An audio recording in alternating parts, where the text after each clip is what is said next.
Good evening, everyone, and welcome to episode 5 of the Islander podcast. This is your host, Ernest, and I have a very special guest today. Um, as stated in the prelude here, we are keeping her identity secret for her own safety because the situation in Venezuela is terrifying, to say the least. But I'd like to welcome Dr. D. Doctor, thank you very much for joining us this evening. Hi, how are you? I'm good, thanks. And how are you? Well, everything it's fine in its own way. It could be better. And that's part of the reason I asked to speak to you. I understand that right now the healthcare system in Venezuela is in shambles. Well, to say in shambles, that's like minimizing the situation. I think it's completely destroyed, and it has been that way for a long time. However, the situation wasn't that bad before. So people, the public, wasn't aware of what was actually happening. It was a problem that only concerned the medical community, and people just didn't care. So when everything just went downhill, that's the moment when the population finally noticed the problem that we, the medical community, have been talking about for years now. Okay, so would you say that the Bolivarian, I guess, so-called revolution is a significant factor in the decline of Venezuelans' healthcare system? Oh yes, because it did not only invest, they didn't invest in the infrastructure of of hospitals and other healthcare facilities. They also don't know how to manage the health system that we have, and we just went backwards. We have things that didn't happen 20 years ago. When this system started, everything just went backwards, slowly backwards.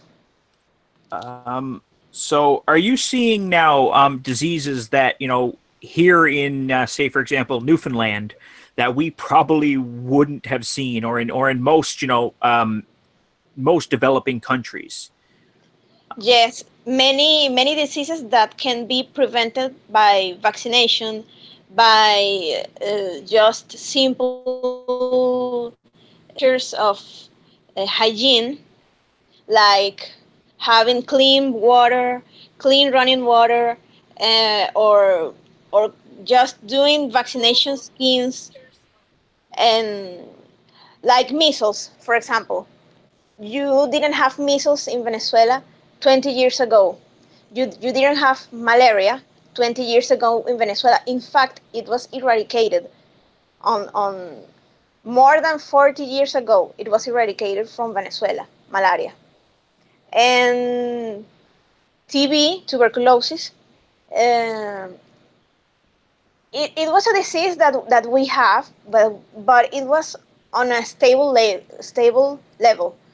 However, like 5 or maybe 10 years ago, those levels just arise more than what was normal.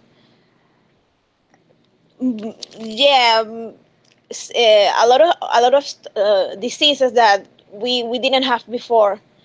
Zika virus, when it got to Venezuela, the government tried to stop the people from knowing what was Zika. Okay, they said we don't have Zika here in Venezuela. That's that's all lies. And when all the people have Zika, everyone had Zika. You just went to the supermarket, everyone had Zika. Then they had to admit that the situation was happening. In fact, if you report a disease that they say that we don't have, you may get into trouble. You can say, hey, I have a case of dengue fever. You can say that because you may get in trouble. Okay, okay, that's actually quite scary. So you're saying that right now the Venezuelan government is suppressing, say for example, the information on the outbreak of diseases, of certain epidemics and such. Yes, and another example of that is that the Minister of Health, the last Minister of Health that we have, she resigned, and when she resigned, she gave some statistics of the rise of maternal deaths and children deaths, uh, mainly because all the faults that our system has. You know, um, maternal deaths were uncommon before, but now they're really common. I mean, it's a big risk to be pregnant here, and they are just dying, and the government tried to cover that up. And I have a lot of experience with that sort of stuff, and it's sad. It's sad because, as I told you before, we had diseases that were eradicated, but now they are running rampant again. Um, how now? A fellow doctor, well, not me, but a fellow for you, was talking to me from the United States, and he wanted to ask if you are seeing, a lot more parasite-based diseases, things like that as well. Have you had any experience with those? Well, yes. One example is malaria. It's a parasitic disease, and it's very common. Not in my region, but it's very common here in Venezuela because we have a problem with water. I myself don't have running water for like 40 days now, and that's like what's happening to my whole city. So we just have to store water in buckets and stuff, and that just facilitates the appearance of that sort of diseases like malaria and dengue, which is not parasitic, but another parasitic infection that we have are very common are those caused by amoebiasis, and yardiasis, teniasis. People don't clean their food properly. They do it with contaminated water. Um, Food don't have the proper sanitary care that or regulations that they need to have. So those are very common diseases, especially in children. Uh, Children here, I think you can. It's not documented because we don't have very good health statistics, because as I told you before, those are hidden. We don't have access to it. The public and the doctors don't have access to them. So it's an assumption I'm making from what I've seen on my practice. But every children that came into my practice, they had amoebiasis, they had yardiasis, they were losing weight, mm, because of malnutrition and because of those parasites. And when you have someone with diarrhea here, you have to suspect, just from the fact that they have it, that they may have parasites. It's common. It's common. It's really common. So it became customary here that people just take antiparasitic drugs just to be sure, even if it's not really recommended. But people do it. People do it. Okay, so are you seeing, say, for example, now dysentery and cholera? That's another question I have. Are you seeing these cases rise, at least around your practice, things like that? Well, cholera, not really.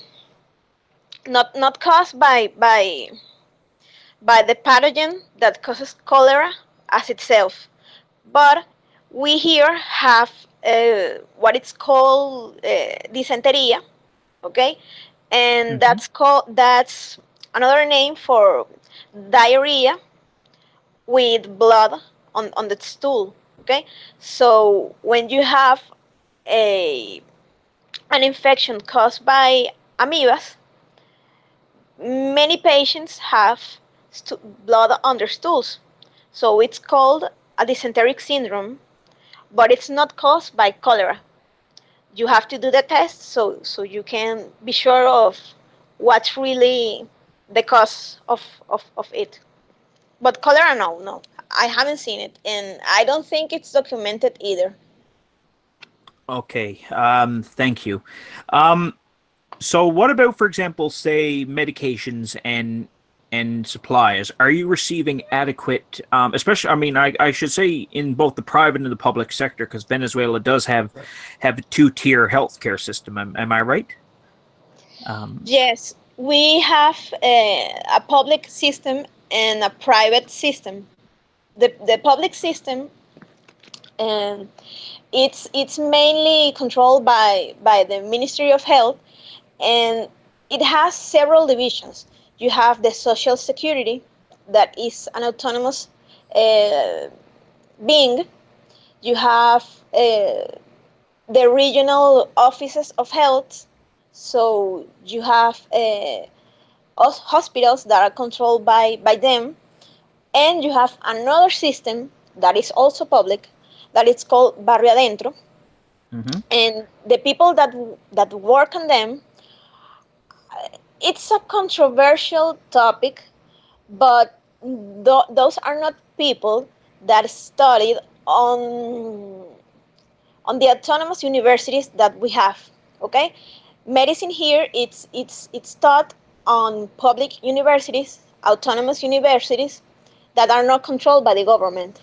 So the people that work on those uh, establishments usually graduate in government controlled universities that are not accredited by many international uh, how do I say it? Uh, I don't know. Maybe autoridades. It's the word in Spanish. Authorities. Okay. Mm-hmm. So the supply of medications do vary among all of them, because you will find many medications, many drugs on the barrio adentro system. Not a lot, but a little bit more than what you get in the other ones, like the social security. Okay. The thing is that the people that work there are not are not prepared Qualified? to qualify. That's the Hmm. word. They are not qualified to use them. They don't know how to use them. It's a controversial topic, and that can be a whole another discussion. But there is a preference over political political belief in what kind of supplies you get. And another thing is that hospitals don't get enough supplies. People just go in to the authorities and complain, and then they arrive to the hospitals with a bunch of medicines and a bunch of supplies. And well, the hospital may have supplies for like 1 month, but then it's gone. O sea, they don't restock them. They just put a whole facade, a whole Mm-hmm. facade that they're just helping the hospital, and that's not the case. You should, if it's a public hospital, the government should send the medications regularly, and it's not the case. We have a shortage of antibiotics, over 90%, and you won't find here psychiatric drugs. It's impossible. You won't find them. You won't find either cancer related treatment. You won't find treatment for the people who have transplants, organ transplants, and that sort of stuff.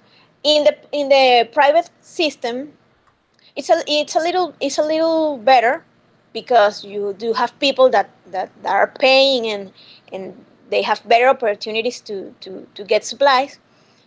But I'm working right now on a private clinic, and you can see that there is a lot of hardship there too, because you don't have many supplies that you had before. Basic things that you wouldn't believe, we don't have them there, even if it's private, because you won't find them in the country.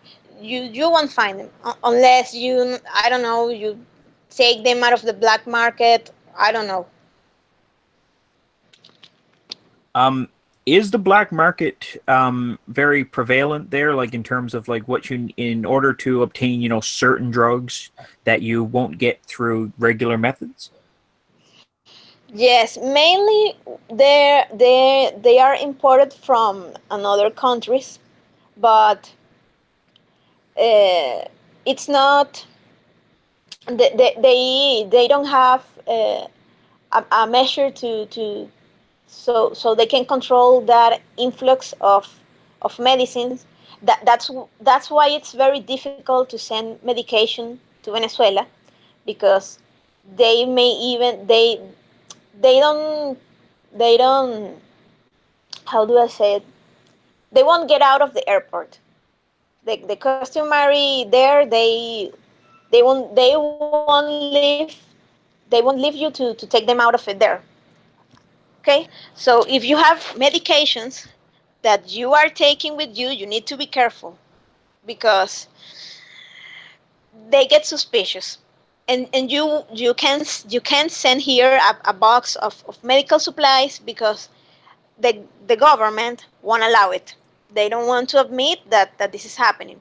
But many people just find the medications they need going over the border with Colombia, buying their medicines there, and then return to Venezuela. That's a way. Another way, it's people who work on the public system. They take what little they get there in the hospital, Hmm. and they get with people outside the hospitals. It does happen. So it's very controversial, and many people here have been in trouble for that. So tell me then this: are you seeing a lot of malnutrition?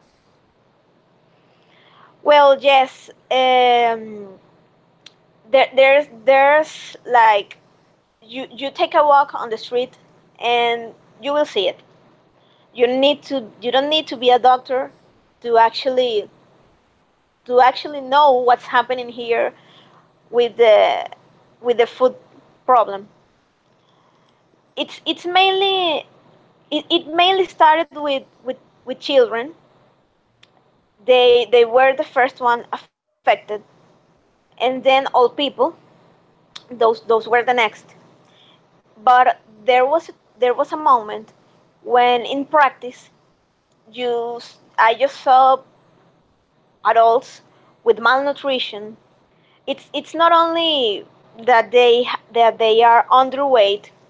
Many of them are overweight because they are just eating what they find. So people here just buy a ton of pasta, a ton of rice, many carbohydrates to just cover the lack of protein that they can afford because it's extremely expensive here. And many kids, they skip school because they don't have anything to eat. And when I was in the public system, I saw a lot of that. I went to schools and I saw children that were malnourished. And there was a time that there wasn't only the children, the teachers too, the parents too. It's very common, very common. And there is also subclinic malnutrition, where you see an adult that seems normal, but when you do tests to him, you will notice that he's losing his muscle mass, and he has anemia and many other conditions. Okay, that's actually, horrifying. I mean, we've been talking about these different issues for a little while now before we did this podcast. And once again, I really got to thank you for taking the time and having the courage to come out and discuss this with me. Um, and we'll just say a few other things here. How how does the rolling blackouts affect your ability to provide care for your patients? Does it have a major impact? Yes, In your opinion? yes it does. It's when we have a blackout and I'm working, it's like hell gets loose. It's horrible because patients that are connected to ventilatory machines and that sort of thing, many of them don't work with the electricity plant that many hospitals and clinics have, electrical plants, and we have to manually give them uh, respiratory support manually for hours, and it's horrifying. And that's a thing. I have many colleagues that have told me that in in maternity services, in in those areas that the children are where they are in their incubators, when there are blackouts, the incubators don't work. And okay, if you have a child, a newborn that it's healthy, you can give that child to her mother, to his mother, and he wouldn't have any problem. But if that child is contaminated, because many kids here are born contaminated, because the mothers are have several types of infections, and they do need the incubators, they need ventilatory support, they need all of those things that need electrical power, and the plants can supply enough power to those machines. And it's horrible. They just die. They just die. It's very sad, and it really breaks my heart because those kids are suffering, and they don't have fault. They don't have anything to do with this. And yeah, I can imagine. I mean, it must become difficult for you psychologically sometimes to be in this situation. I mean, um, I imagine it's a very depressing um, environment to work in. It's very depressing, especially for those who are working in the public system. Um, And it's very sad because we here in Venezuela, we doctors graduate very young, and most of us don't even have more than 30 years. And it's sad to see how you are literally wasting your life trying to save other people, but you don't have the means to do it. You may have the knowledge, you may have all all all things that you can give about yourself, and you can do anything about it. And many patients, when the crisis started, used to think that we, as doctors, we didn't care. We that we were, I mean, indifferent to their pain.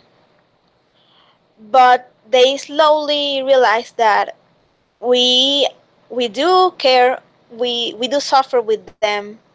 I suffer every time I see a patient that his condition is getting worse because he doesn't have the way to treat menial diseases like hypertension. You can die here of hypertension. You can I die here because you can control your blood pressure. It's sad. can is death from diabetes, is that another problem that's becoming more and more common? Very Um, common, very common. We have a problem with many diseases, but one that are very, very, very problematic are chronic diseases like diabetes, hypertension, um, lupus. Lupus is another complicated thing here, and many, many other diseases that people can have a healthy life, a normal life, if they do have the treatment. But they don't have the treatment, so they get worse and they die. You can die here from any of those complications. so like yeah, so I mean, as you can imagine, I mean, hypertension and diabetes here are incredibly easy to treat. I mean, I know plenty of people with diabetes who have a regular life. I know people who have high blood pressure and hypertension have a regular life. But I mean, I guess there, if you have something like that, it's you're kind of living on, I guess, borrowed time. Well, I can tell you about one patient I had. He had type 1 diabetes, and to be honest, I don't know how he's right now, how his health state is right now. I'm not sure if he is even alive. I don't know. I haven't seen him anymore. But he was very young. He was like 20 years old. I don't remember, but he was only 20 years old, and he already have had damage in his kidneys. He had neuropathy in Mm-hmm. his limbs, in his lower limbs.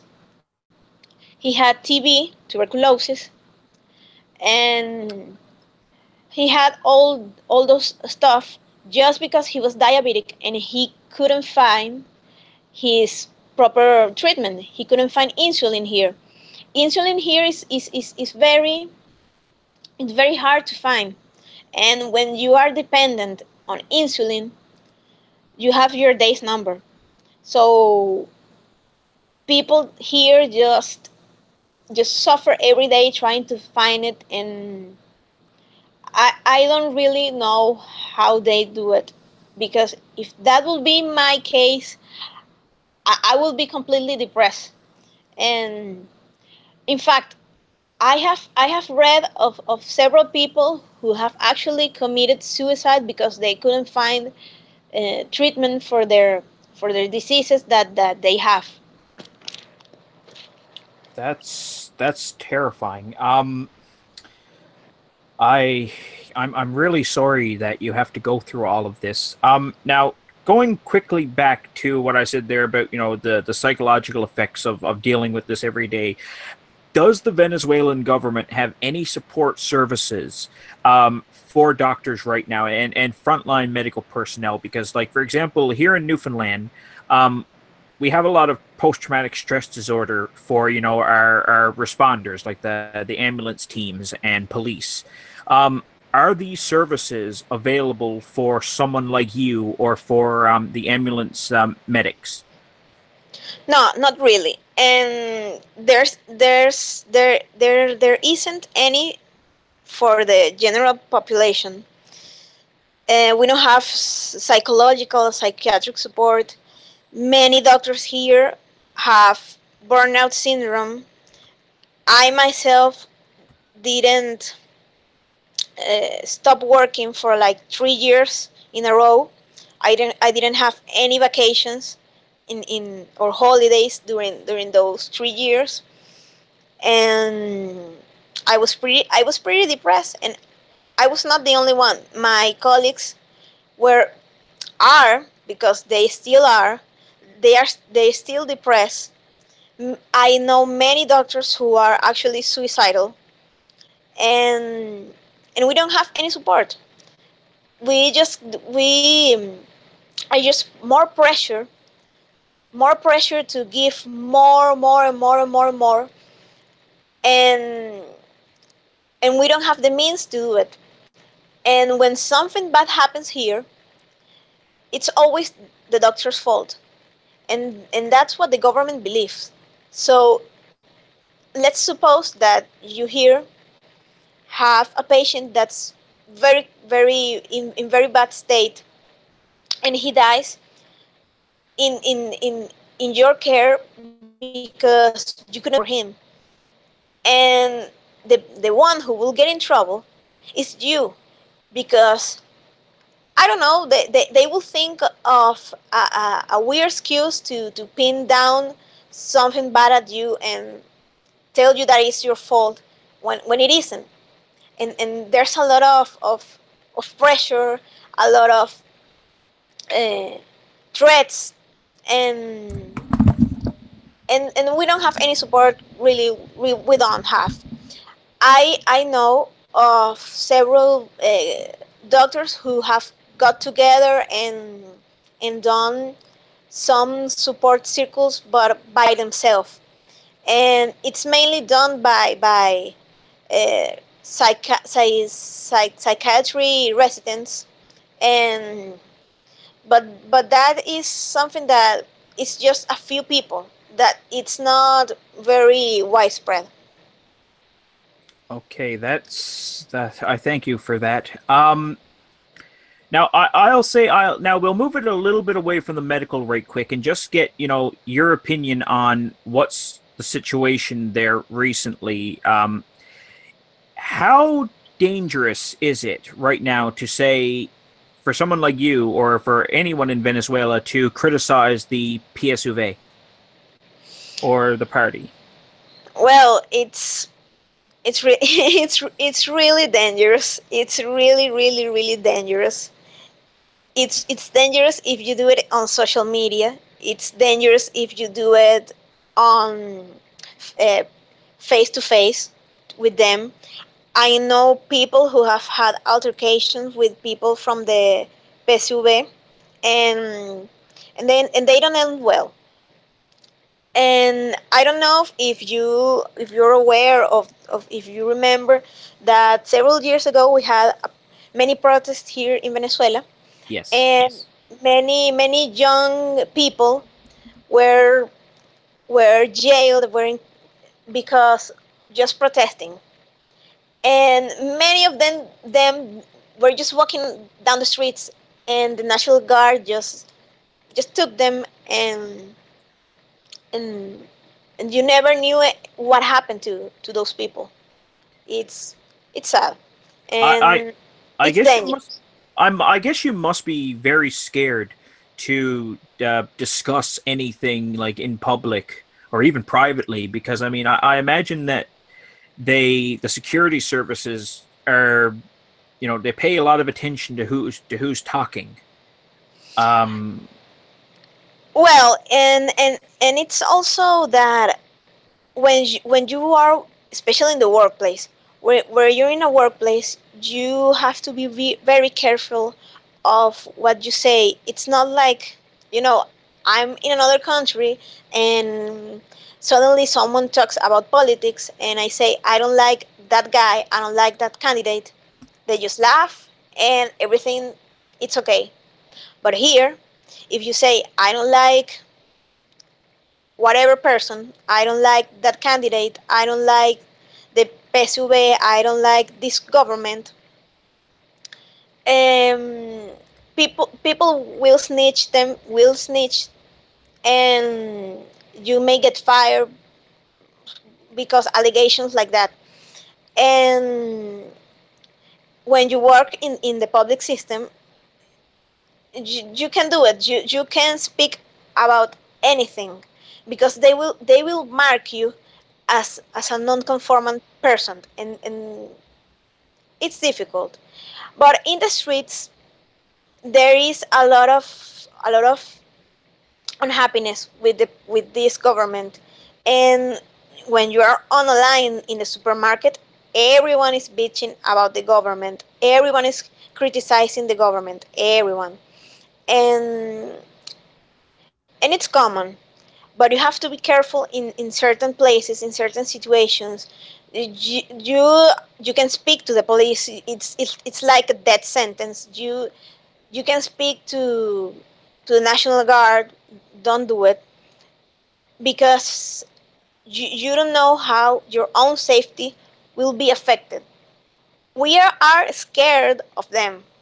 When there are robberies here, we don't get help from them, and we don't contact them because we are scared that we will get robbed by them too, because it happens, it happens.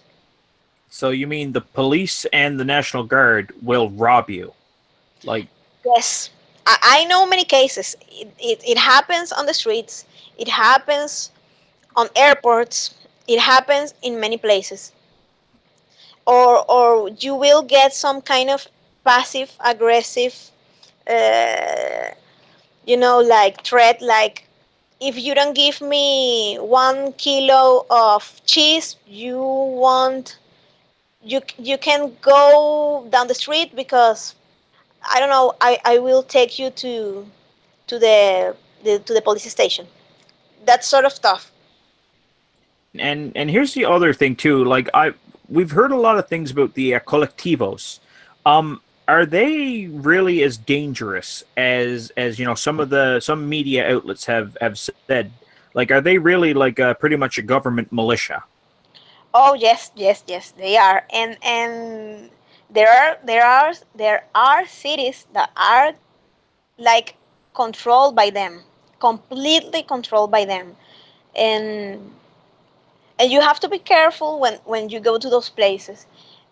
And I know people that that those are the things they have told me, that when someone of the collectivos don't like you, they come to your house and they tell you you have to leave your house in 1 hour. You can have anything with you. You need to leave even your clothes, and you just have to go because we don't like you. And if you don't do it, they just kill you. And it happens in Caracas. It does happens too. Not in the situation that I just told you, but they control food supply. They control uh, cash. uh, they control many things. And and it happens. It happens. And they're really dangerous here. And you just get to the point that you're really afraid to leave your house. And one thing that really exposed them, the colectivos, to the public was on the protests. that I mentioned, Hmm. that they just arrived in a flock of motorcycles and armed, and just began to shoot people without even without even thinking much about it. That's I don't really know how you can handle this situation. I mean, and I'm glad you are staying safe. Um, for people who always try to dismiss and say Venezuela isn't a socialist country, I'm sure you've been online. I'm sure you've heard people say that Venezuela isn't real socialism. Socialism is not like this. Tell me the truth. You're on the ground. You've grown up in this. Um, is Venezuela a socialist country, in your opinion? Well, the first thing is that our government defines themselves as a socialist one, and you have to take you have to take that in mind, because if they say that they are, you have to take that in mind. And another thing is that we do have several socialist policies, like Like I don't know, the giving Bolivarian food. missions? Yes, the Bolivarian missions, giving food in boxes, or giving houses almost for free, and people here just get used to it, and they demand that where is my box of food, where is my free house. um I need to have that thing, because I want it, and we have to have this all we the same things. I mean, if you go to a supermarket and you don't like a price, you just don't buy it. But here, people say, why do they have those prices? The government needs to lower them. And if I don't like it, I will complain to the Colectivos, to the I don't know, the local community Like the alcaldes around and the world. like the Yeah, like Consejo Comunal is it's what they're called. It's a group of people that control the community, and many of them are government control. And I will just complain to them, and you will get your shop closed because I don't like the prices, and that sort of thing. And in the public education system, they I read many of the books that the kids are given these days, and they have outrageous beliefs, and they are trying to control their minds. So yes, I do believe it's a socialist country, and however, it's an authoritarian one, and I think the authoritarian part is the most dangerous one. And everything here is controlled by the government. Everything, from water to food to electrical power, that sort of thing. And gasoline is very cheap. The the the water is very cheap, but they don't work because the government don't invest on infrastructures, don't invest on people who need to work on those areas, and everything decays, and nothing here is private. Everything is government control. Everything. and that's definitely a problem. I mean, I know right now pretty much the Venezuelan government is bankrupt. Um, and Yes. your inflation rates are scary. I mean, you're a doctor, you're a highly trained person, and you can, from what I gather with our conversations, you can barely afford food sometimes because of the inflation. Is that correct?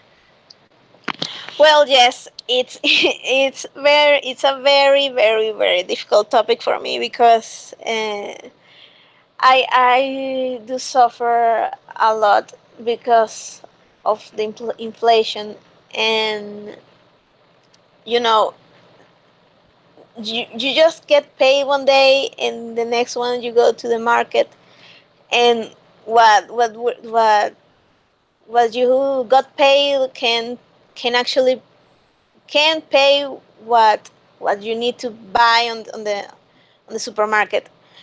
And I got paid yesterday. Yes, yesterday, yes. And this morning I went to see what I could buy with what I got paid, and I mean, I don't want to depress you, but I think I spent my whole salary on pasta, 2 potatoes, 4 tomatoes, 1 carrot, and cheese, and that's all. I didn't buy protein, I anything. I think that will last for like I don't know, maybe a week. There are days that I just don't eat. I have breakfast and then I sleep all day, so I don't have to eat. And there are days that I have dinner, but I don't have breakfast. I don't get lunch. And when you see what I earned is actually a lot, and it's more than average here. So it's depressing. I just can't think what people without any formal education or training are doing, because that's why you see a lot of malnutrition. I mean, I have lost a lot of muscle mass. I have I was anemic at one point. I don't know because I haven't had any test done recently, but I was very tired. I couldn't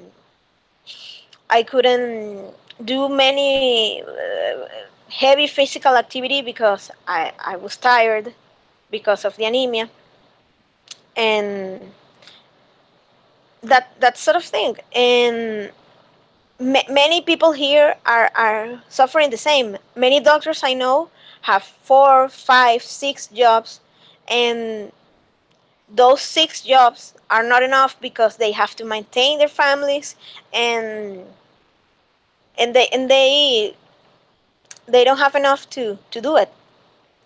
And okay, I'm an adult, but I've seen that many people here just prefer to starve than let their kids starve, and it's sad.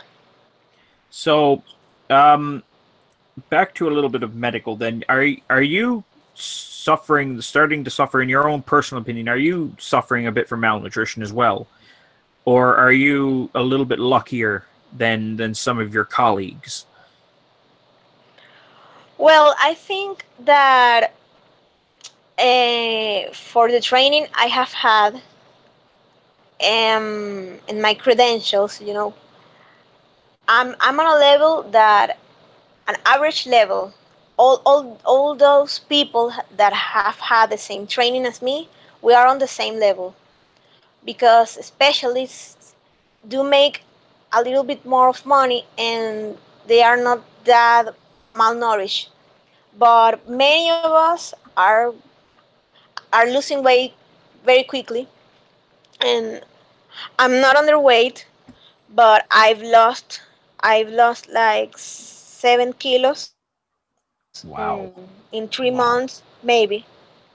Yes. So it's kind of a slim fast diet in a very horrible way. Yes, yes. And there's not much that you can do about it. Maybe I could take more jobs, but I it will not be enough, and I just buy food. I don't buy clothes. I don't go out. I don't go to movies. I don't, and I'm young. There are things that I don't do. I I don't buy books. I don't buy, I don't know, video games. I don't have any sort of entertainment, uh, clothes, makeup, personal things for your care, like sanitary pads are extremely expensive, and deodorant. I have a bit in my house because I've saved a lot of those things, but they are impossible to buy. You just have to buy food. I have payday, and I buy food, and that's all I do with my money. Nothing else. Um, you were telling me earlier. I just want to ask you a couple more questions, and then we'll wrap it up. I'm once Oh, again. I mean, thank you so much for talking about all these things. I know it's difficult, but I mean, it's part of getting the word out and informing people about the situation in Venezuela because it is horrible. Um, you mentioned to me before about giving birth in Venezuela, and this wasn't on this discussion, but it was offline. Um, okay. would you advise people to give birth in Venezuela? Oh no, don't do it. In fact, many women are do cross the border to give birth outside of Venezuela. Don't do it. Don't do it because if you are going to give birth in a private clinic, you have to be aware of the fact that it will be extremely, extremely, extremely, extremely, extremely expensive. I heard the rates the other day for a C-section, and I thought to myself, "Oh my God, there's no insurance that can cover that." And if you don't have that kind of money, just go out and give birth in another place. Don't do it here. Another thing that you need to be sure of is that the center that you're giving birth in is that they need to have a unit to take care of newborns, because many centers don't have it, and intensive care units for newborns, and it's a problem, and that you need to have an anesthesiologist in case of anything happens, and you need to have uh, all the proper personnel, and as I'm sure that you know that many Mhm. medical professionals are leaving Venezuela, and many clinics don't have enough personnel. And when you are talking about the public system, well, I told you that hospitals here don't have anything. They don't have gloves. They don't have uh, uh, not even water. They don't have stitches, sutures to to to perform sutures, and what they don't have. Let me think. Mm, many things. Basic They don't medical have supplies, really. medical supplies. They don't have any medical supplies, and you have your pregnancy, and you're due, and you have contractions, and you just go to the hospital, and when you get there, they tell you this: well, we don't have whatever they don't have that day, and just go to another hospital because we don't have that here, and you need to give birth somewhere else. And okay, let's assume that the woman can stand going to another place without giving birth on the street. And when she arrives to the other center, they tell her the same thing, and then she goes to another woman, and they tell her the same thing, and when she finally gets contractions on the streets and ends up giving birth right in the middle of the street, or when they get to the hospital, they give birth on chairs, on and I'm not talking about obstetric chairs, but Regular chairs, regular chairs. regular chairs on the waiting room, and on the floor. I've seen women. I myself have seen women giving birth on the floor. I've seen it, God. and I have to rush and just stick my hand and get the baby before it fell on the floor. Um, And yes, I did it once, and and I did that as a student, because as a student you have to attend to births here, and that sort of thing. And well, let's assume that you give birth on the hospital and you don't have any trouble, any problem. Let's say that many women take their own medical supplies to where they are giving birth, and so they don't have any problem. But that's a small part of the population. Most of them are girls, 14-year-old girls. If you find a 20-year-old woman, that's really uncommon. really? That Yes, really uncommon. And those girls don't have anything. They don't have they just have maybe their mother, or the guy who got her pregnant, and don't have any money, and they have many sexual transmitted diseases, or have eclampsia, or preeclampsia, and have many other medical conditions that can complicate the birth, or that can complicate the newborn's health. Many of them are born contaminated, and it's a problem. It's really a problem. So it's not a matter of giving birth here. It's all of the things that are around it. Yes. Um, wow, that's terrifying. Are the hospitals like the at least especially the public system, are they overwhelmed? Like, are they overcrowded? Is there enough beds at the very least? Um, and things like that. Like, or are they in serious trouble? Like in terms of like hospital bed space and dealing with all these cases. Well, just imagine that many patients have to just wait on the floor, wait on the floor, just on the floor, not a chair, not anything, on the floor.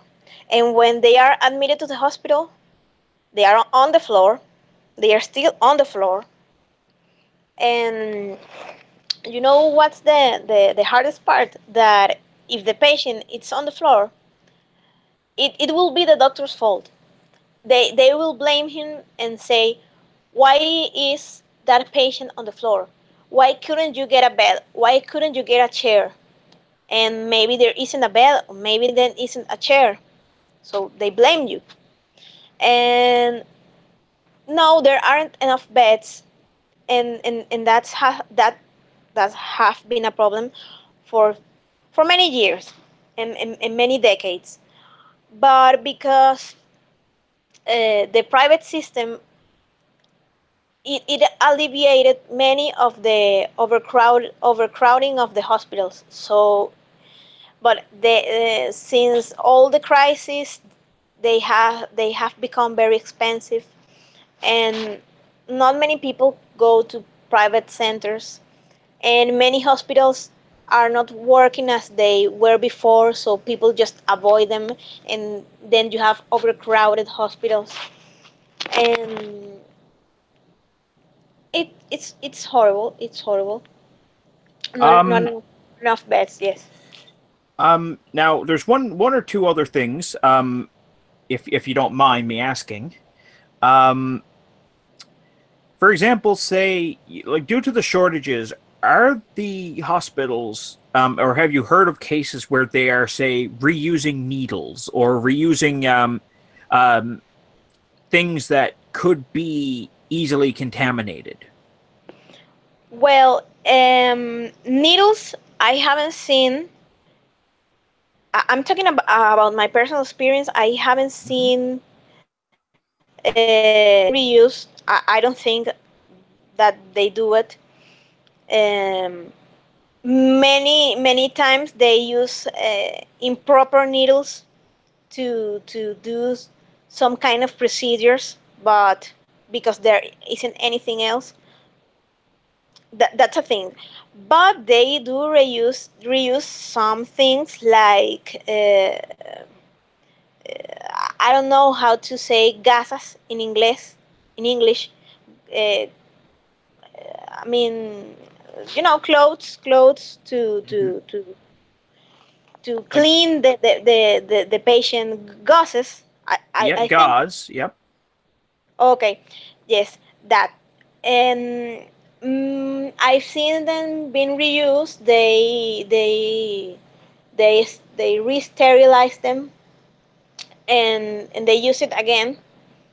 And one use that I've seen for those kind of supplies is when you are attending, when you are taking care of of a newborn, that you need to clean him or Hmm. her, and you are using reuse stuff like those gauze I told you.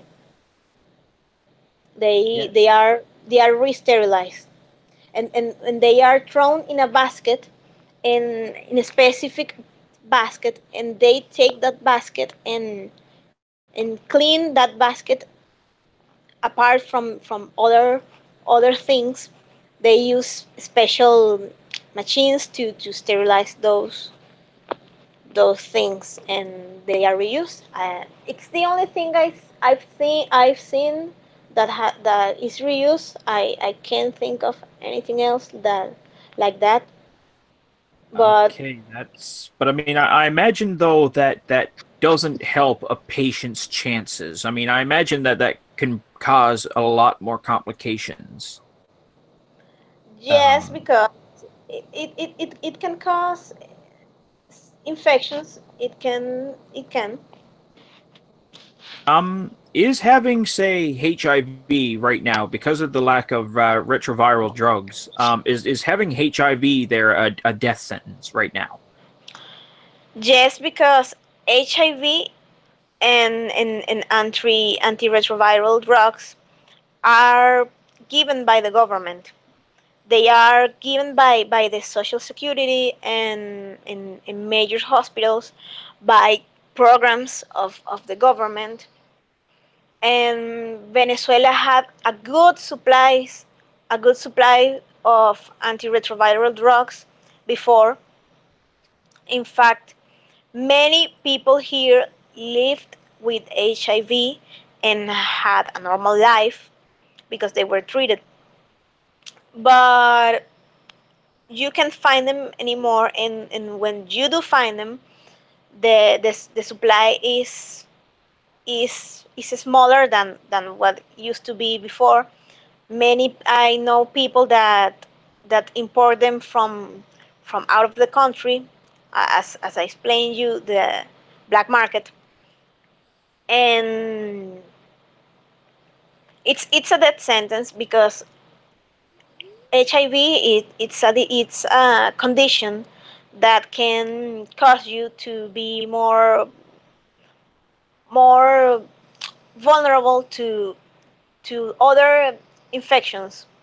And one person that has HIV here can die from drinking contaminated water and having, uh, you know, diarrhea, Hmm. and or maybe he can get TB or tuberculosis, or maybe he can get and die because of that.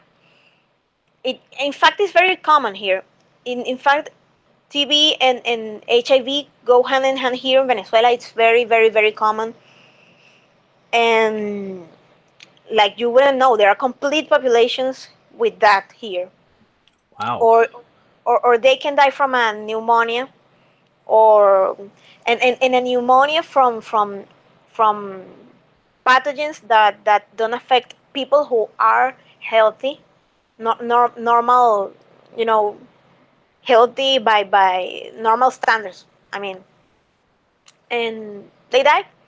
I I I mean, you can have HIV in another country, be treated, and and you won't get those opportunistic infections. It's what they're called. Yeah, and that's oh my God. I'm not really sure what else to really ask you. Is there anything else you wanna mention quickly to our viewers before we go into the little final? Well, what I can say is that it's clear that Venezuela has a crisis, that has a very bad crisis, but I haven't seen, at least on social media, that people from other countries are aware of the situation of, of, of the medical system here. They are not aware of the pains that the people suffer here from diseases that are treatable, like the HIV thing that you were talking about. I Hmm. haven't seen I haven't seen activists talking about that. Well, some have addressed the issue, but I don't know. I think the international community is not aware of what's happening here. It's not a no, it's not a death by starvation, because it's happening, but it's also a death by neglecting the health of the people's health. And I would expect that maybe, I don't know, women communities from around the world will be aware of the women that are dying here from giving birth, from complications from pregnancy, but no one says anything. No one knows. No one knows what's happening here. And it's sad. It's sad, and I'm glad that I can actually talk about those things, and I'm really grateful that you asked me to be on your show. No, no, it's my pleasure. I should be thanking you. There's actually one other thing I've just thought of. I know that say Venezuela has a very close relationship right now with Cuba and say Bolivia. Not so much Brazil anymore, but those two countries, have they provided any support? Like I know Cuba used to be very big in providing personnel and certain medical supplies. Are you getting anything from these countries, or have you heard of other places getting any supplies from the Cubans or the Bolivians? Well, in my area, that's the area that I can talk of. There used to be a certain supply of Cuban medicines, Cuban medical supplies, uh, but that has been uh, that's not the case anymore. You won't find many medicines, many Cuban medicines here anymore. They do send some, but not like they used to before. And many of those medicines are destined to the to certain areas of this public system, like I told you, for like barrio adentro, Mm-hmm. and not too many other, centers. But the supply is less than was before. About Bolivia, I personally never seen Bolivian supplies here. It's mainly from Cuba, and I think India. I've seen vaccines from India. Those are the two countries that I can think the most. Mm-hmm. Argentina, see, we have many antibiotics that were manufactured there. Not that I've seen them anymore. The medical supplies are very scarce nowadays in the public system. Just when something bad happens, they just put many supplies in one place, and then they just, they just run out and don't restock. And then, but no, the supply has been less. Yes. Okay. Wow. Thank you. Um, well, I guess we've come to really the end of this, and I just want to say once again, thank you so much for taking the time to just come out and talk about this. Um, is there anything you would like to say to, for example, the Canadian government, or anyone who might be listening or will listen who is in a position of influence?